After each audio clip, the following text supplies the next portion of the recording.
Hi folks, I'm Alan Watt and this is Cutting Through the Matrix on the 25th of October 2020, and as always I hope you're all getting by as best as you can during these incredible Looney Tunes times, because that's what we're in, isn't it? It's all crazy, and it's planned that way. There's never been such a massive psyops operation coordinated worldwide at the same time, which tells you obviously have a global coordination factor involved in it, a kind of government, you might say, when everybody at the top and every country is on board with the exact same agenda, which is lauded by the World Economic Forum, so they're a big part of it. These are the same guys who attend every year the progress towards globalization and the global system that they're always on about. In fact, they're rather ticked right now that populism is rising. You'll see that in all the World Economic Forum, the Club of Rome, all the big affiliated groups that really are one big system at the very top of the world. The Bank for International Settlements, the United Nations, the World Bank, IMF, etc. They're all part of this global structure that's to bring in a global society. Something like you can't vote for any of it, of course, because they don't believe in democracy, except to fool you once in a while to get you to go and vote. Because really, if you vote, you're voting in your masters, and you're giving authority over you to these people. You give it away, you see. Kind of crazy, isn't it, when you think about it? And I gave talks back in the 90s on that very thing, it's a legality. And they don't have to tell you any real truth. There's no law that says, by the way, that politicians should not lie to you. I remember going through these talks years ago when I was debated at very high places. And they actually came out in Canada and said at one point from the High Court, or Supreme Court in Canada, that people who run for politics, even local or state or provincial or national, they said there's no law where they have to actually tell you the truth and stick to it. It's not like they're giving you a pact. You just have to agree to allow them to rule over you when you vote them in. And it's quite simple, isn't it? Once selected, a politician or a group of them or the whole government can do as they want, regardless of what they promised the public. It's never been any different, really. And it's always a test of your gullibility. That's what I've always thought about, gullibility and naivety. That's why they like you to be naive and to believe what you're told all the time. I've mentioned before too, many times over many years, that voting every 5 years or so is a good way to delay revolutions or rebellions. Generally, rebellion is a proper name, because a rebellion is when you're not happy about changes that are happening, you see. Either taxes going up or something like that, or getting told to stay in your homes nationwide. Things like that, because they're so you just vote new people in all the time.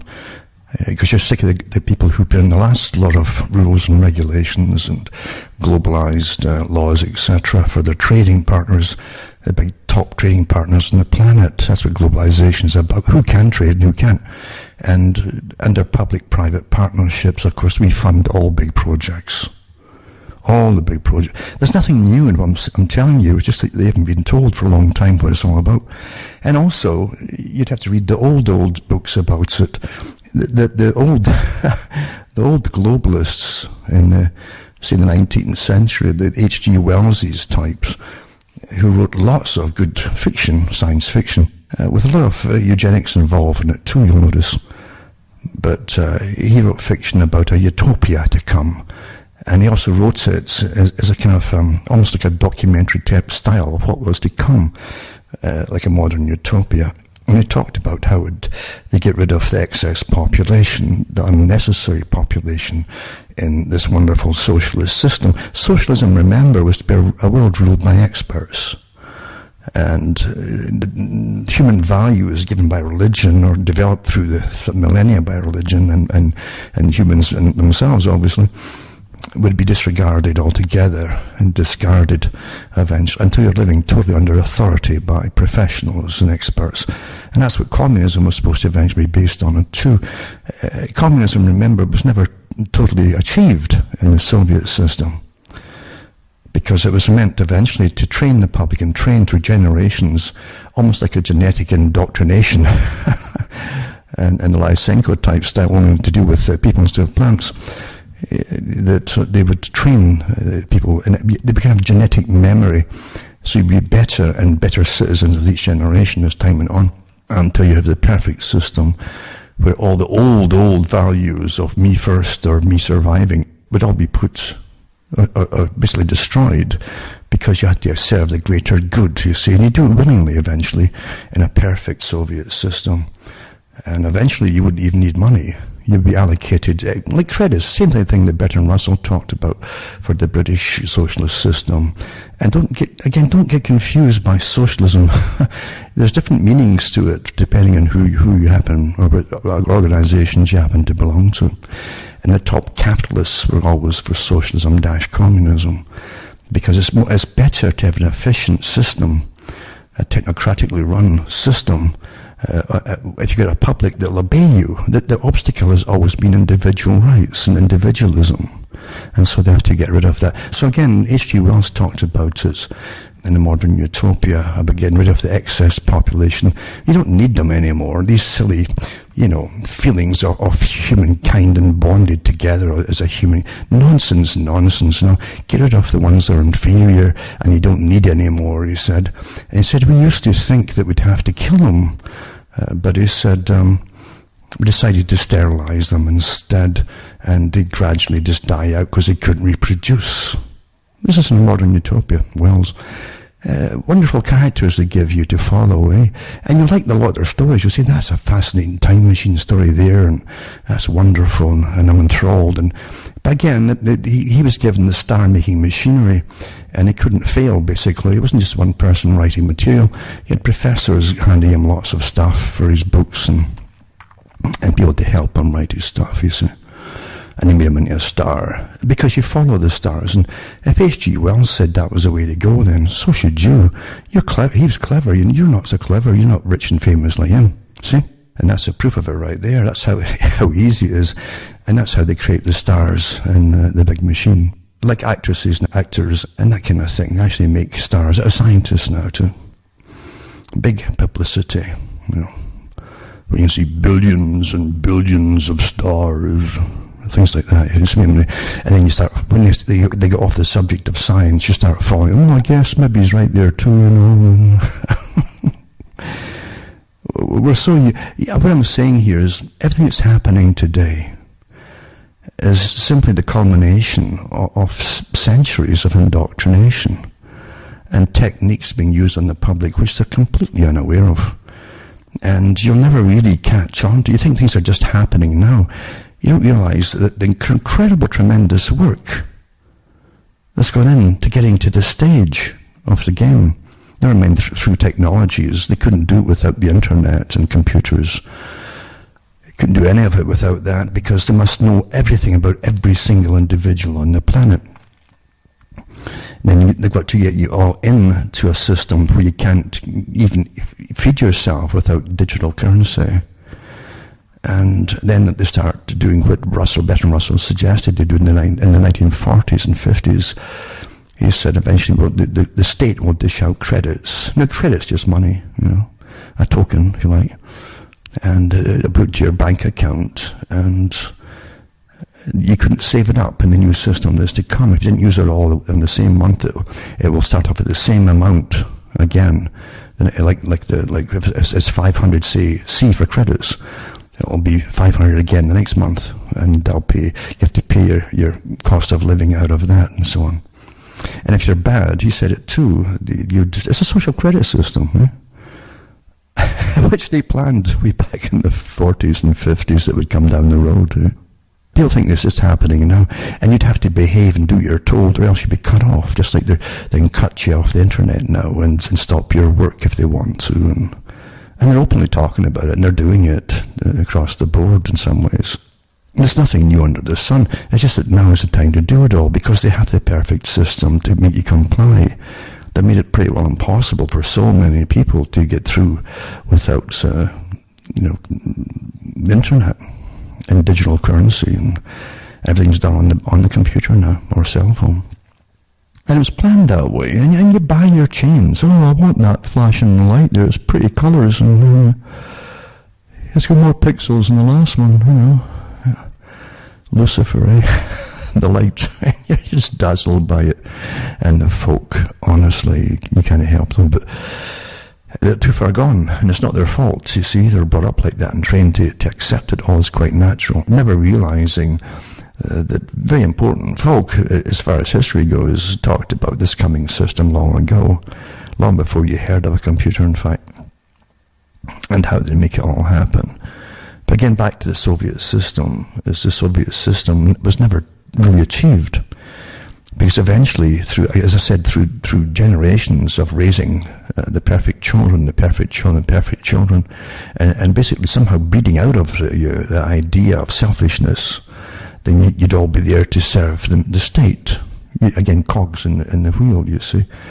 And that's what you'd be. That'd be the function of you. And you would accept it quite happily. And there'd be big supermarket stores, it said, eventually. This is going way back, many, many years before the giant supermarkets that you have today in supermarket stores. And they said, eventually you'll walk in for, be it food or hardware, and you would just take what you needed. And that was it. No extras, no maybe two in just in case. Or you'd all take just because you're a perfect citizen. And that's what they want. They want basically drones, people as drones, basically. That's what they want you to be. And but they never achieved it. Of course, that's still to come. And it's astonishing to me in some ways, because you can see the psychopathy behind it. There's no doubt about that at all. And psychopaths are way more numerous than you think. And you also have a whole layer of them below that work as civil servants, that accept the diktats of the masters, you see. And they'll also push whatever order they're given to the limit. That's why you end up with massacres, mass slaughters, and then perhaps even genocides, Genocides, generally, they don't say, come into this camp, we're going to kill you. They might say, come into this camp where you'll be safe, They've already got these camps going up across the world under the guise of COVID and even future releases of diseases and things, you see. So you got to step way back, stand back a bit here. This is governments talking, And do you really believe them? They've closed the economies of the whole planet down together in unison, regardless of the facts from people working in the hospital, like thousands of them across the planet working in the hospitals, coming together and saying what you're telling the public isn't matching up. And people are getting banned on the internet just for repeating it. This is total war. Total war. Of an authoritarian nature that the world has never seen. Never seen the lengths of where you'd literally shut up everybody.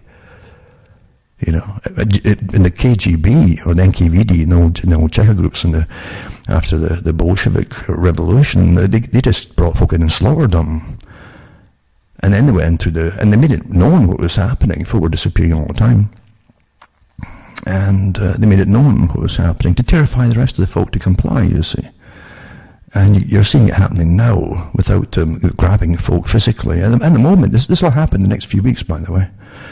Because under the staged lockdowns, it also is a staging, colour-coded idea of going after people who are speaking out against the top authorities. They're all in lockstep, as they say, together to push all of this. This isn't just a COVID thing.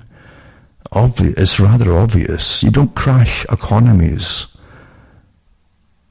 You don't put people totally at risk if they can't even get into hospitals for regular. They've got the same messages out now that don't even go into hospitals if you don't have to, even if you have something really severe. Well, we've already had lots of folk dying with heart attacks and so on at home. through the whole farce, February, March and April. Namely, and again, old folks' homes, because folk were terrified. Look what they were going to do. Can you imagine listening to the news? They were listening to the same news, the national news, getting the same horror stories in old folks' homes.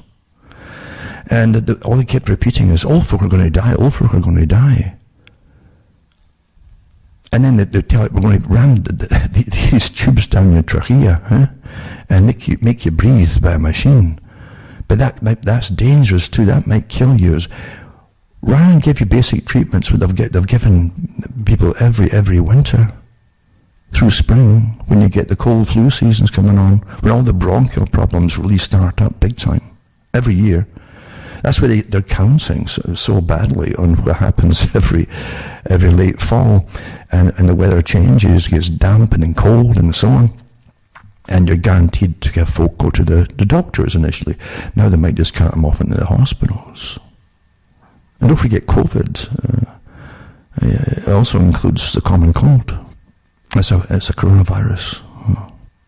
And the PCR tests detect these things as well. They detect fragments of coronaviruses. Fragments, not viruses, but fragments of what could have been coronaviruses. It's so iffy. It's perfect, really. That's why they can't lose by having fights about data, and throwing out massive figures by computers, like Neil Ferguson was doing.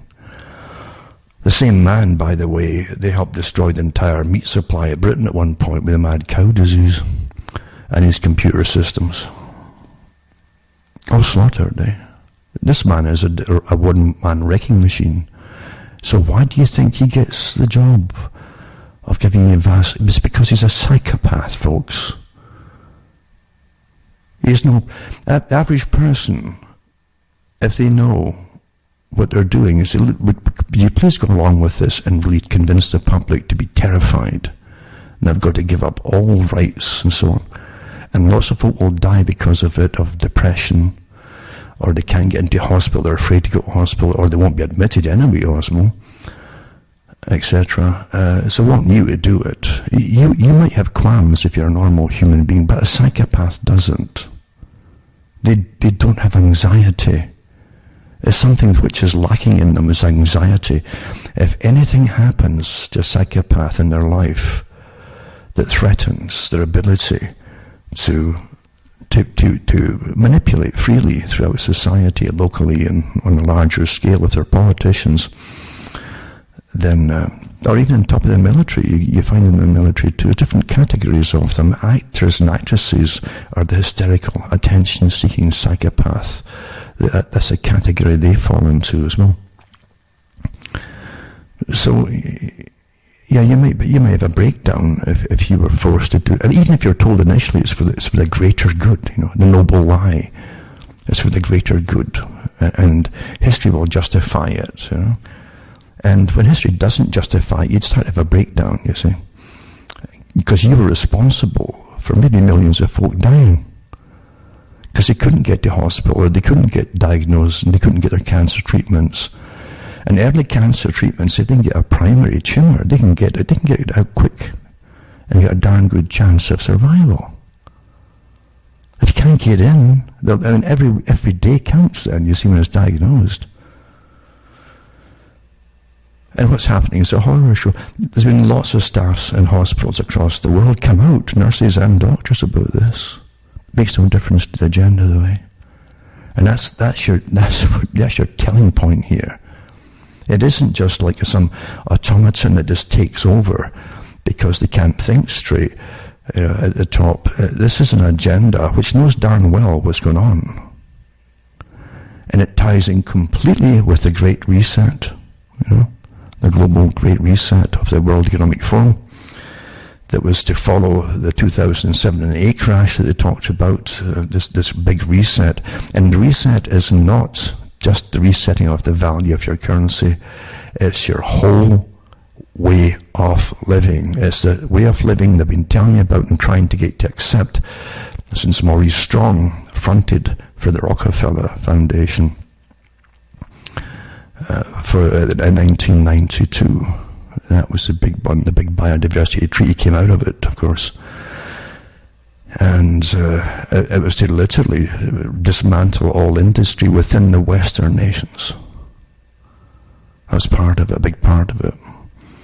And they said that we won't be happy till we've literally dismantled even all the energy units to bring down the standard of living in the West, which also would take down a lot of the life capacity for people, because you need energy to live on and by. Nature is a nasty enemy. You gotta get away from the flower power idea of flowers in your hair here, and realize that nature is something we've struggled with for, who knows, thousands and thousands of years, at least, to survive within, because it's very cruel and it doesn't care. There's no consciousness that says, I care about you, as I'm nature, I care about you. It doesn't exist. Sometimes you feel close to it, closer than others, at that magical moment in a sunny day, that kind of thing. But the rest of the time, if it goes into sudden freezes and you don't have any heat, you die rather nastily. Or if you fall in that beautiful lake, and you've seen the pictures and the photographs, if you fall in that lake there, it doesn't care if you drown or not. And it's just like the beautiful sea. I mean, it's great to travel on ships. I much prefer ships, because you're linked to the past as well. You're driving the same sea routes that people did thousands of years ago, and at least hundreds, but thousands too, because we're far older than they tell you, especially when it comes to sea travel. And definitely you're traveling the same sea routes as Vikings and other groups down through history traveled, and traders from, it's like America BC, fantastic book to read, and other books too, by Barry Fell. Interesting books indeed. Interesting again, because we live in such a this is the way it is system, where some kind of strange authority that exists, and this is getting back to again into the old ideas of these secretive governing groups, which definitely exist. There's no doubt in it at all. Like Carol Quigley talked to it. You might even get that audio. Yeah, I don't know if it's still out there. Professor Carol Quigley, who literally groomed people to be presidents and to run the state departments and have massive incomes and have tremendous power across the world, including the military too. Because the military-industrial complex, he was all for it and taking over the world, etc. And he was an elitist himself, Carol Quigley. He liked to boast about it. And psychopaths do like to boast about their little parts in it too, sometimes. That's why he came out with Tragedy and Hope. That immediately got hammered by the publisher, and they realised he'd let too much out of the bag, And he said, I agree with it. He said, I'm not against what these groups are doing, especially the main group. And he said, I object occasionally about some of their methods, but that was his own objection to the system. But the audio, it was to one of his students at university that he was grooming, and it met in the cafeteria. And it was being recorded, tape recorded. And he pulls out a $1 bill of all things, the conspiracy theory idea. But here's Professor Carol Quigley, a guy who was the historian for a while, for the archives of an alternate history of the Royal Institute for International Affairs, Lord Alfred Milner Group, same group, and also CFR, the American branch at that time. He got into their archives and it explained what really caused wars. And they were behind it. And he thought it was wonderful, and they should come out and he said the world was ready to accept this kind of knowledge, and to learn the part that this organization had to play in it. Well, the people didn't want the public to know that these characters have been behind different wars and taking over the world's resources and had future wars to come, and how they'd backed certain totalitarian nations and so on. And they studied these nations, So he wanted to boast about it, so they kind of grabbed these books. They broke the plates too, the actual plates, but luckily others managed to get some of the first editions and tore them apart and put them together again. And they are accurate, because I've seen both copies, the original ones and and the ones which have no copyright anymore, but they are the original article, duplicates, nothing's missing in them. So but he appeals to the dollar bill to this, and he says, but listen, he says, don't tell anybody. He says, it's bad for your career if anybody finds out. Couldn't mean the conspiracy idea, right? And they said, but look on that dollar bill, there's an all-seeing eye in a pyramid. What do you know? It says that symbol is thousands of years old, he says. He starts talking about it a little bit. And he's trying to get through to this person, this youngster he's grooming, to be a leader, you see.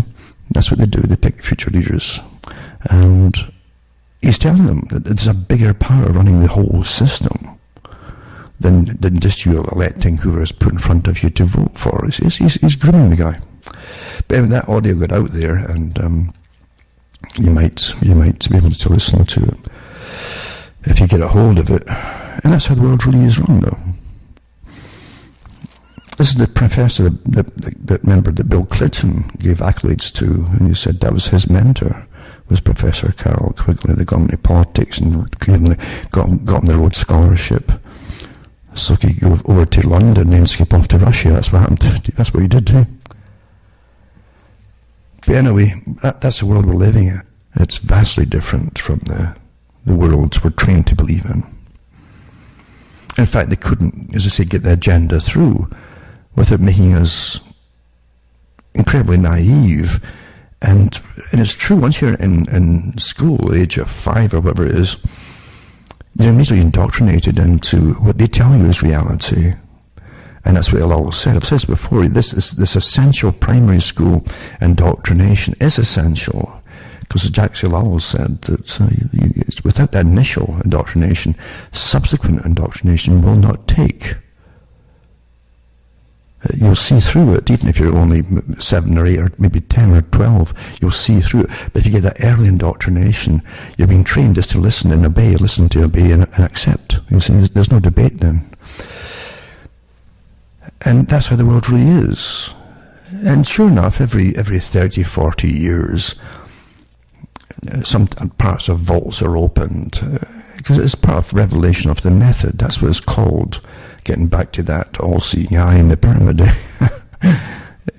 and by the way, I've got some really old encyclopedias here. Very old, where they have the people who contended amongst each other in the in Americas during the Revolutionary War, and even before it, of what kind of symbols they would put forth, with all their names there and the different ones that they put forward to be accepted for the Great Seal, etc. And the currencies that we're using, it's quite fascinating to realise they actually had currencies in the Americas and during the Revolutionary War, and afterwards, by the way, including Masonic currencies, where they have the all-seeing eye on the actual coins themselves. It's quite fascinating to see it. So yes, that's a whole sideline to itself anyway.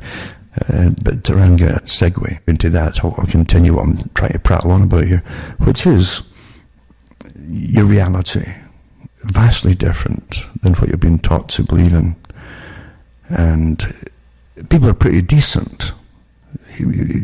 Decent people. It doesn't matter about being ultra likable, but decent people have decency in them. And that's what elites and psychopaths count on, is that you'll have this decency factor. And if you take the history of, say, parts of Britain, even from the 1800s onwards, it was rather hellish for most folk, It's bad enough when you live in a country where you grow to we're pretty tall in Scotland right now, until you hit about 18 and your long bones ossify, they stop growing.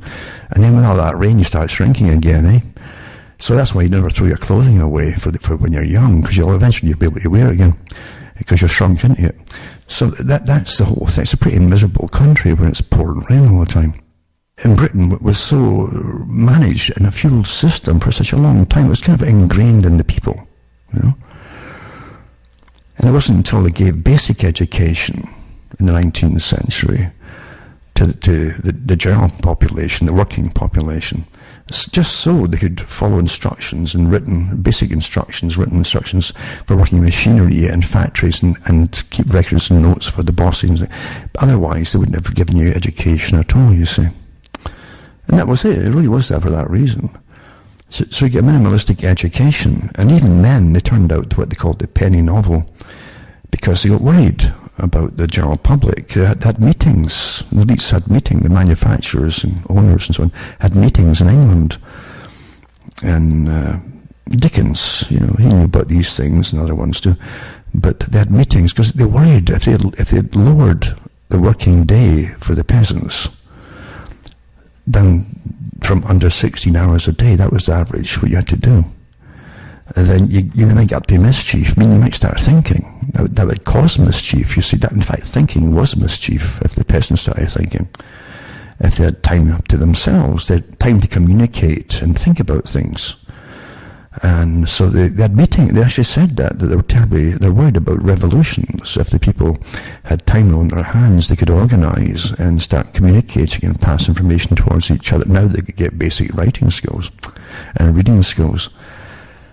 And so what they decided to do was try to divert the free time of the public, because they lowered it down to, say, 12 hours a day or 14 hours a day, which was a great advance, by the way, in those days. And so they come out with the penny novels. And just like today, they said, well, you understand how they did the same thing with TV. They split it into categories, including gender, what do women like to watch and what guys like to watch, things like that. So sports and so on for the guys, and lots of flesh if they can get it in.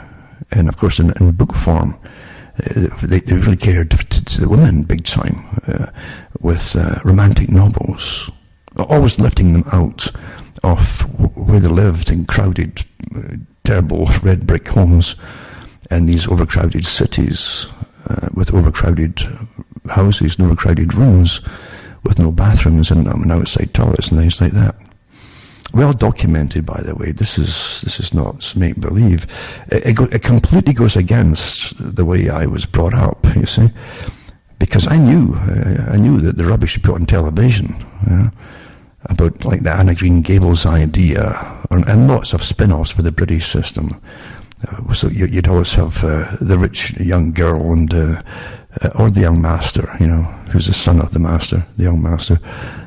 With their coaches and footmen and all that kind of stuff, and everybody seemed to have some kind of work, but they didn't take it into inner cities and show squalor and folk dying through overwork, malnutrition. Because even if you worked, you were on such basically a subsistence. It wasn't even subsistence wage.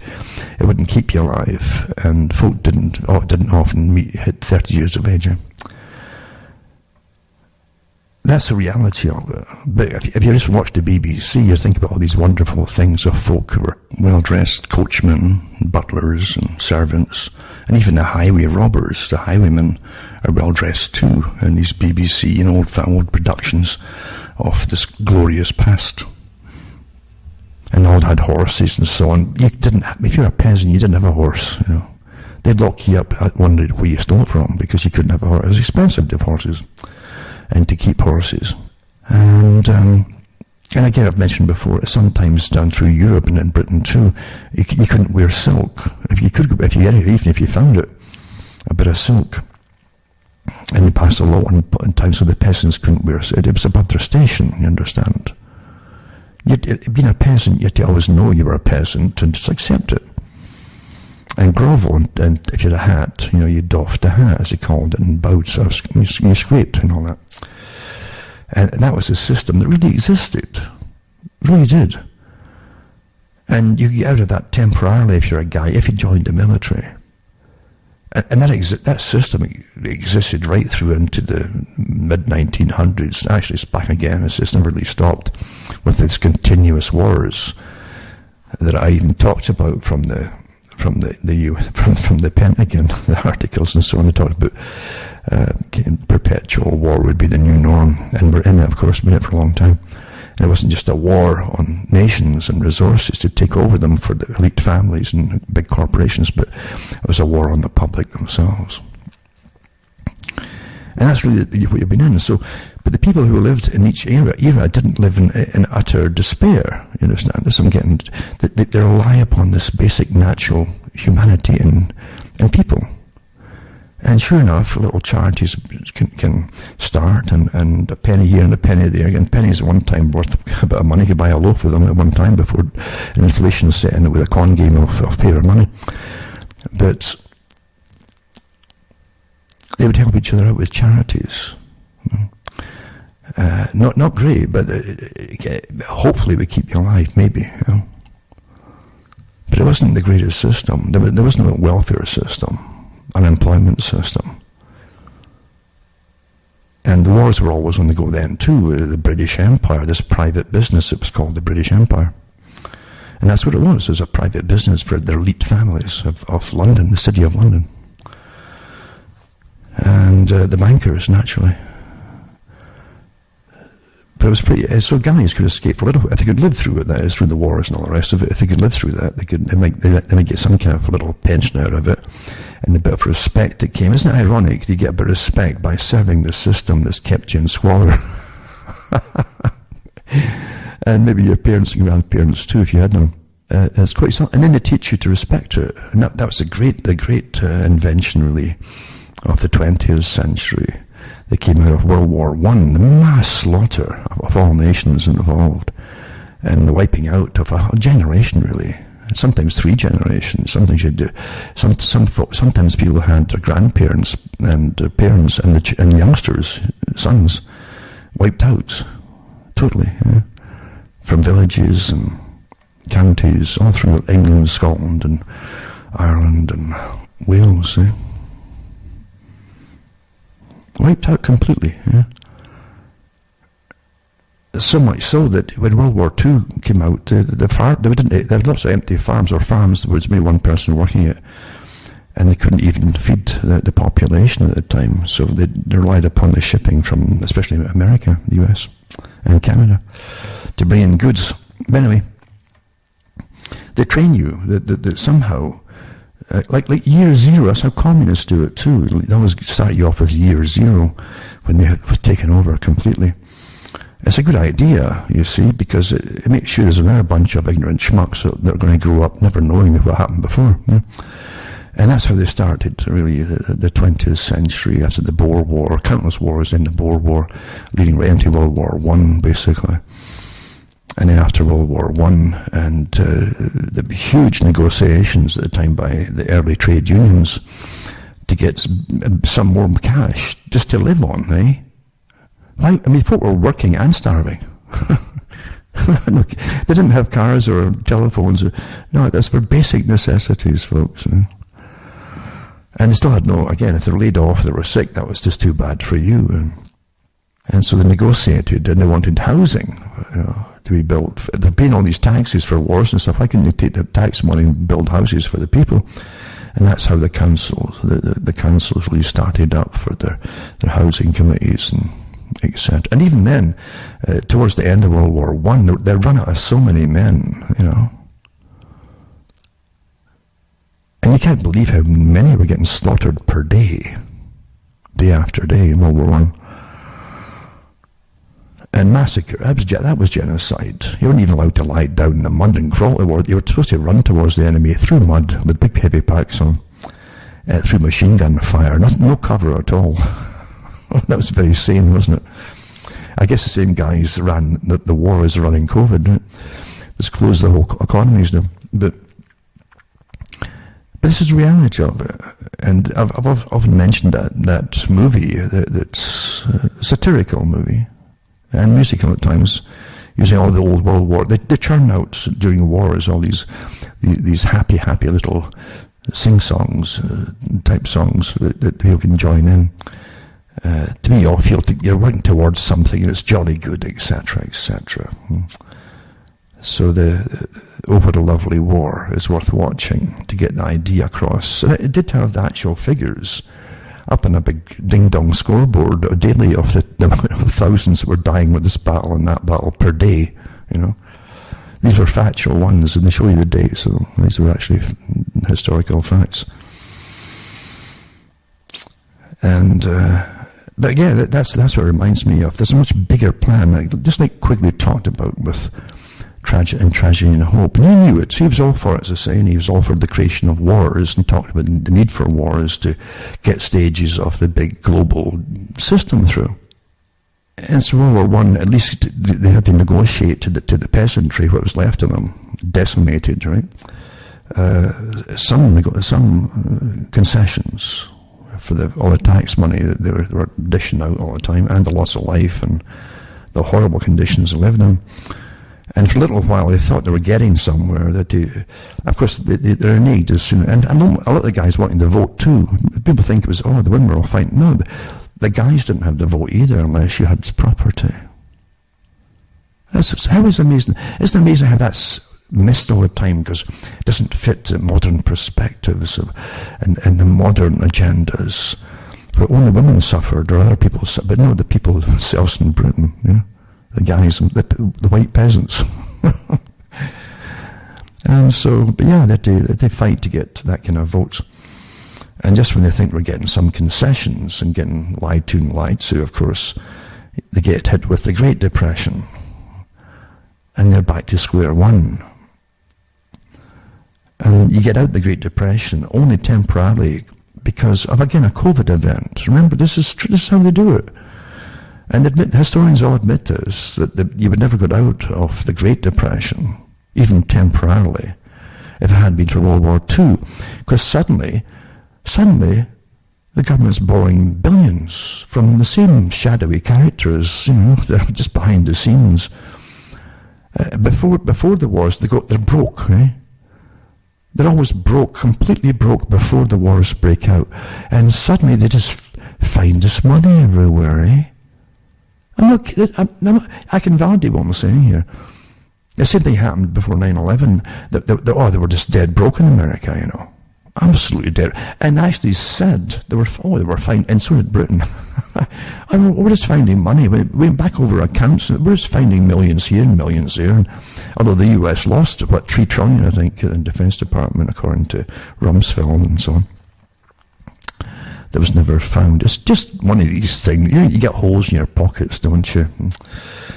And psychopaths have lots of holes in their pockets. But yeah, they managed to find the money for these amazing wars, and they threw, just like the COVID, they threw billions, in today's money, billions, at different corporations that could supply armaments and all kinds of things, and dirigible balloons that might stop low-light flying bombers coming down, which never did, because they were much higher than that. And it didn't matter. See, facts don't matter about the waste of money. And they appoint these commissars in charge of trade and all things in Britain. They disappoint them, and because you're ready to suspend democracy, saving, which is exactly, by the way, when you look into the Nuremberg trials, that Hermann Göring said, it's amazing for how so long they kept the public from hearing what he was talking about, in trial. But he was actually asked during interrogation on camera why the Germans had stopped the democracy, And he says, because it was an emergency time, and he said it wasn't working. We need an efficient way of ordering the system back into operation. Well, that's exactly what Britain did during the war too. They stopped our democracy, martial law system, curfews, rationing, and ration cards, even travel permits within certain areas and certain places. Countless spies within society from their own government to make sure that loose lips didn't sink ships. And again, your Karens of that day too. If you see someone getting extra meat from the butcher, then report them and things like that. And all kinds of terrible things were the same stuff, eh? But yeah, everybody, every company, every major corporation that existed was ready to make anything at all, manufacture anything for the war effort or COVID effort or whatever. It's all the same, you see. So they pulled Britain through temporarily, and Canada too, by the way. All countries were affected by the Great Depression to different extents, mind you. But Canada, for instance, was voted by the United Nations on a list of countries that were the most likely to succeed in industry and be very wealthy, because they put so much money into a few corporate hands, all backed by the taxpayers, that now had all these big factories that were making different machinery for the war, aircraft and so on, and they could be turned to peaceful uses. So they used the same excuse as Goring. It was an emergency situation, so you can't have democracy. And that's okay from the West side, though, I suppose. But there you go. You can't get it. You understand. Eventually, you have to break your conditioning to understand anything at all. And I've said it before. I said it, waking up is like jumping out of an airplane. And yeah, without a parachute, and you have to free fall, and have some faith that somehow it's going to be okay. Because on the way down, you only have all these different doors opening and beckoning you, and you might see glimpses of different things and glimpses of that and so on. And you might not, and you don't want to get stuck in it. It's very much like Buddhism. In Buddhism, there's a stage they get to in Buddhism, that the priests, when they're often they're meditating and they're in solitude and so on, where they talk about supernatural or preternatural occurrences happening to them, seeing things without drugs, but seeing things and knowing things. Things come to them, maybe little visions, things like that. But things that shouldn't happen, in other words. Now, the West, in modern times, right, but from the 90s onwards, with the pushing of Wiccanism and different things like that, it really meant to get away from any kind of idea of, they destroy completely any idea of the old system of Christianity, which still gave you some kind of moral values, had to be destroyed. So you supplant it by giving youngsters really interesting stuff. And let's be honest, I mean, every youngster wants to, they do sense things when you're young, before it's completely drummed all out of you. You'll sense things, you get little ideas, little insights into things. Best pals, little children start talking at the same time on the same subject, using the same words, as an example. Or you start singing the same song at the same time, at the exact same word, And you turn and you look at each other and laugh, because it's quite natural, isn't it? Things like that. And you know when someone's going to come and visit you and things, you get these little insights, which you take for granted. And as the world gets to you, because it's not meant to make you happy or to allow you to develop naturally or have any confidence in your own experiences. You've been trained always to listen to experts and authority figures and so on, via TV and so on. And so that these natural instincts are drowned out of you with the cares of the world, as I say.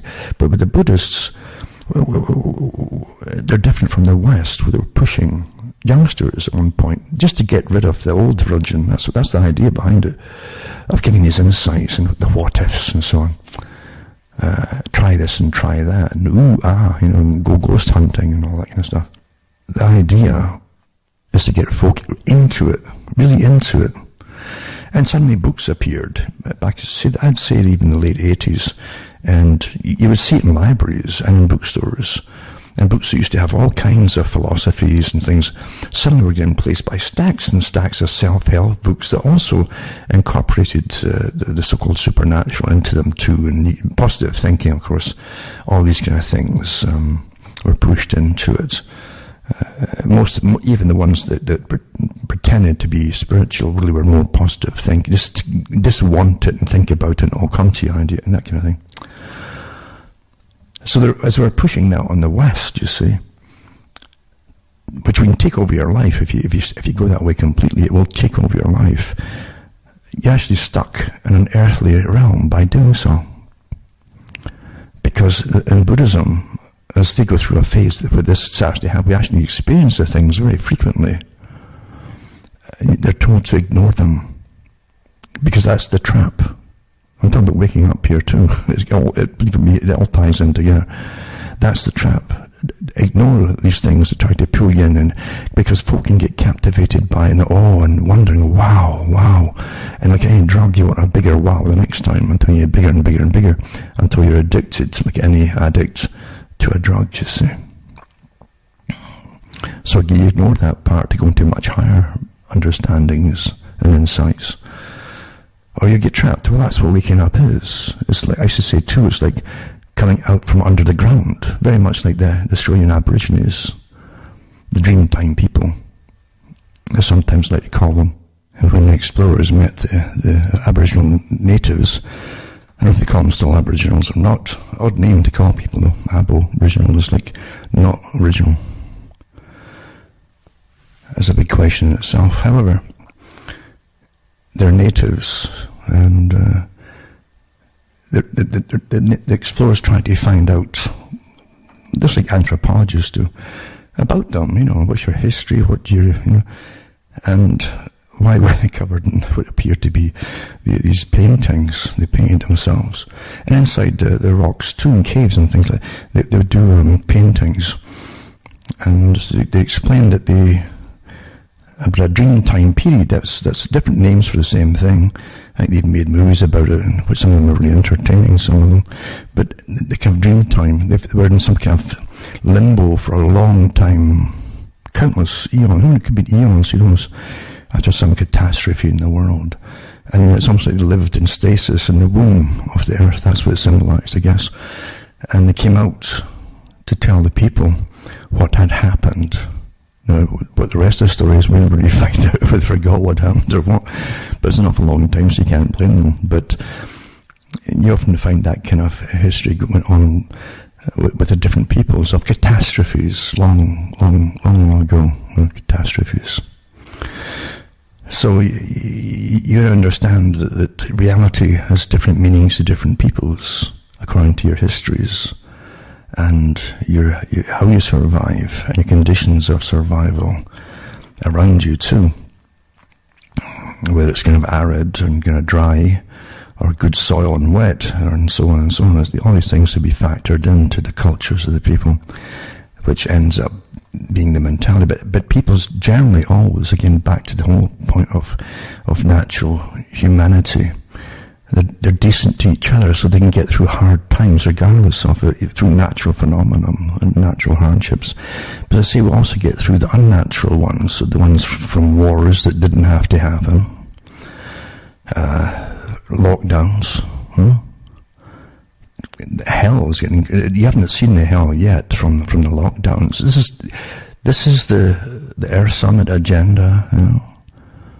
This is it. What they try to use for climate change for, and deindustrialization, making energy itself eventually scarce for the general population, step by step into scarcities. And because they said it in all their publications that the healthier you are comes from having energy and heating, etc., and food as a start.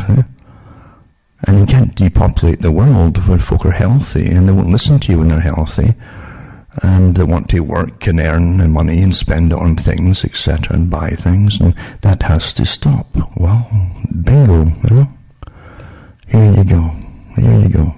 Getting back to Australians, I always think too that if people had been like natives there and natives in other areas in the world who live very simply, that you might laugh at when you think about them. Oh my, how can they live like that? A lot of them are still living like they lived for thousands of years. And as Plato said, the easiest systems to fall apart quickly and and cause massive death are artificial systems, and the cities, of course. The old occultic ideas of the city, very important. But completely artificial, and everything that's built inside the city, all the different systems of commerce, they're all artificial too, you see. And one collapses, and the next one collapses like dominoes and dominoes and dominoes until they're all collapsed. And that's how fast they can vanish. That's what Plato's uncle, Solon, supposedly told them. And he found his writings that his uncle had kept too of, that's where they got the story of Atlantis from, that's where it came from. And his uncle had gone to Egypt, like most of the aristocracy of the ancient world went, you know. The wealthy went to different parts of the world for their higher education, which is kind of occultic system, of degreed system.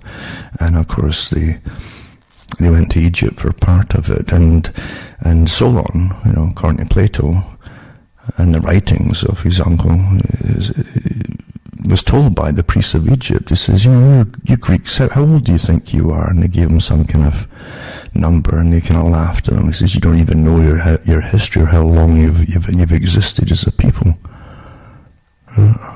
Now they're not into a time, obviously, that was before writing even occurred. For them, for the Greeks anyway. And it said too that many civilizations had risen to great peaks of power, and totally collapsed. And getting back to that, the more artificial they are, the easier and quicker they are to collapse. So they've come and gone, many of them that we don't even have the records of. And that's why Plato talked about the fragility of the advanced systems. Now, what I'm telling you too is known by those who rule the world, because they always plan their own survival, and they use all of you to get there. Generations of us to get there, to get to their advanced system, almost a very space age type system, where they themselves will be the superhumans, you know, if not the gods themselves. And some of the religions that I have out there, actually, they talk about being gods, but and again, even from a scientific point of view, they say, what is a god? A god's got power of life or death, could be immortal. If you make yourself to be immortal, then you be classed as a god, and power over others, ultimate power, total power over other people through such advanced weaponry, then you power over life and death, then, you see. This is from writings of characters who've been in these organizations down through centuries. And they use us like staging rockets. I've mentioned this talk before, back in the 90s too. Because they talk about what humans are here for. You talk, all of you're not actually human, you're the animals, but they talk about why you're here, and you're there to serve them. And you've always been here to serve them. And like a staging rocket in a sense. Again, getting back to what Pike talked about revolutions, but it also applies to the systems and the generations. You can't just go out there and plant a tree, you know, or a crop, and expect it to grow. You've got to prepare the ground big time. Find out what you need, what's lacking in any particular soil, especially for whatever you're going to grow. There's different things are needed for different crops and things, or even for trees. That's why you get different colours and different trees off the wood. They suck up different minerals. Different kinds of trees suck up different kind of minerals from the ground. So you prepare the ground for what you want to grow. But first you must decide what you want to grow, you see. So prepare the ground, what you need to prepare the ground, etc. You bacteria in the ground, you've got to dig it up, let the air in there and get the bacteria going. And you might have to fertilise it too, to increase the bacterial load and insect, and everyone's a balance, of course. And before you even decide to put the seed in, the point putting it into packed ground, it's impacted, there's no air in it, you know, it's just flattened. So you got to get the air, break it up and get the air in there, and get the right kind of place to grow it in the first place. So there's a lot of work goes into the idea, as Pike explained it, and that's what he's talking about, society and revolutions. For the elite themselves, they have their revolutions. You might go along with it, but whatever you're fighting for, you're being used because they have a different goal in mind as to the outcome and where it's supposed to go. Always. It never changes. Then they write the history books, so as the next generation thinks, well, this is what happened, why it happened, and of course they're lied to. Lying often takes just simple omission of half the story. You don't say, well, I never lied, you know. You just didn't tell them the rest of the story. which can completely alter your perspective on any particular incident or instances of the whole darn war, or where it happened to be, or cultural change. So we're the staging rockets to prepare the soil, the first one, and we get them up, into a certain height above the earth. This is allegorically speaking, of course.